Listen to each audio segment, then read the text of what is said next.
صاحب نے فرمایا ہے کہ جمہوریت کے نام پر دہشت گردی بند کریں. بالکل ٹھیک فرمایا آپ نے سر، لیکن جمہوریت کے نام پر جھوٹ اور منافقت بھی بند کریں، جمہوریت کے نام پر لٹ مار بھی بند کریں، جمہوریت کے نام پر بیڈ گورننس بیڈ پرفارمنس کا سلسلہ بھی بند کریں، جمہوریت کے نام پر بلیک میلنگ بھی بند کریں، جمہوریت کے نام پر آمریت بھی نامسلط کریں، اور جمہور لیس جمہوریت، آڈٹ لیس جمہوریت، پرفارمنس لیس جمہوریت نہیں چاہیے.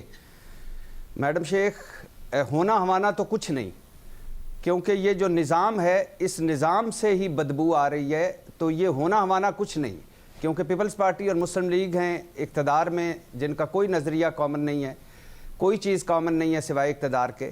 لیکن چونکہ سوال آپ نے رکھا ہے تو اس لیے بات کر لیتے ہیں. پہلی بات تو یہ ہے کہ 18ویں ترمیم چھیڑ کیوں بن گئی ہے؟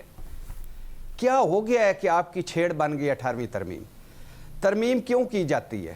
ترمیم کس لیے کی جاتی ہے؟ ترمیم کی جاتی ہے ملک کی بہتری کے لیے. یہ پچھلے 3 سالوں کی ترمیموں کی بات نہیں میں کر رہا، 26ویں 27ویں الیکشن ایکٹ، نیب ترمیم میں پیکا ایکٹ، ان کی بات نہیں کر رہا میں، ویسے جمہوری ملکوں کی بات کر رہا ہوں.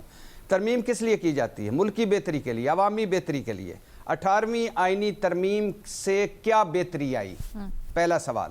دوسرا، 18ویں آئینی ترمیم ہوئی، صوبوں کو صوبائی خود مختاری ملی، کیا فائدہ ملا صوبوں کے عوام کو جو پہلے نہیں ملا تھا؟ تیسرا سوال، 18ویں آئینی ترمیم میں جہاں اختیار ہیں، آپ کو اختیارات ملے ہیں، وہاں کچھ آپ کے فرائض بھی تھے. جہاں آپ خود مختار ہوئے، آپ نے لڈیاں ڈالی، وہاں آپ نے کچھ وعدے بھی کیے تھے. کیا آپ نے اپنے فرائض پورے کیے؟ کیا آپ کو جو اختیارات ملے تھے ان اختیارات کو عوام کی طرف منتقل کیا؟